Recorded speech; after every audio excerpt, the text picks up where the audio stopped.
C'est une première historique après un siècle d'interdiction. Nous allons pouvoir nous baigner dans la Seine à partir du 5 juillet. La nouvelle a été annoncée ce matin et on en parle avec vous, Pierre Abadan. Bonjour à vous.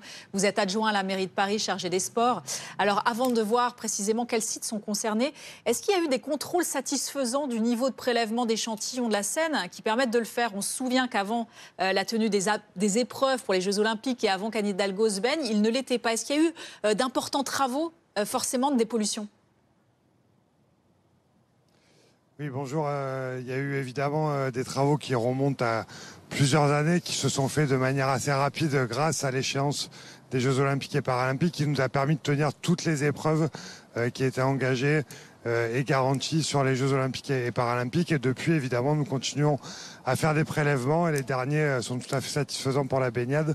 Donc c'est un travail de longue haleine, mais avec un résultat qui est tout à fait satisfaisant aujourd'hui.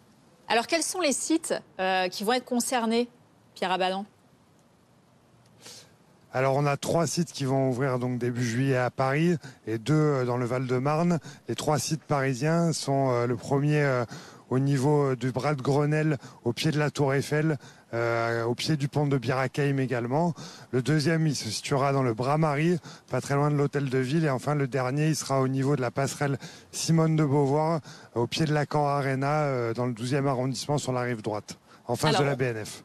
On pourra se baigner donc dans ces 3 sites au moment même où Paris-Plage se tient également aussi. Est-ce qu'il y aura pour nous dire des indications pour nous dire quand on pourra se baigner? Est-ce que ça marchera comme à la mer avec un système de drapeau tout simplement?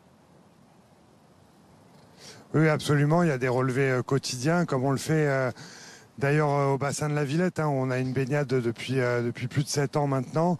Effectivement, il y aura un système de drapeau comme à la plage.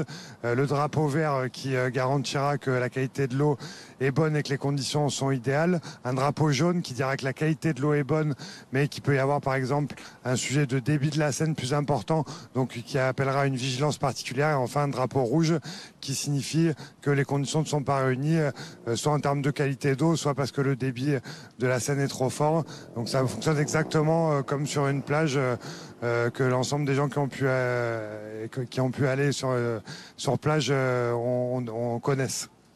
L'objectif à terme, c'est qu'on puisse tous se baigner toute l'année, un peu partout dans Paris ou pas? Et quelles sont d'ailleurs aussi les personnes que vous attendez? Combien de personnes vous attendez? Écoutez, on espère le plus de monde possible. Ce qu'on peut dire, c'est que si on peut se baigner dans la Seine, on ne peut le faire que dans ces endroits-là. C'est-à-dire dans des endroits qui sont encadrés et surveillés, évidemment, puisqu'il y a d'autres activités sur la Seine et il faut pouvoir évidemment garantir la sécurité des baigneurs. Donc on ne pourra se baigner que dans ces 3 sites et uniquement dans ces 3 sites. Après, à terme, il y a d'autres collectivités en amont et en aval de Paris et peut-être aussi dans les prochaines années d'autres sites qui ouvriront pour qu'on multiplie les baignades si celles-ci sont prises d'assaut et qu'il y a trop de monde qui souhaite se baigner au même moment dans Paris. Mais vous savez, c'est le processus d'un long travail, et notamment ces dernières années, qui a permis aujourd'hui d'aboutir à cette nouvelle historique et au fait que les gens vont pouvoir à nouveau se reconnecter avec leur fleuve et se baigner dans la Seine dès le 5 juillet prochain. Grand merci à vous, Pierre Abadan. Rendez-vous donc le 5 juillet. Je remercie également Jean-Baptiste Lauré qui a permis la réalisation de ce duplex.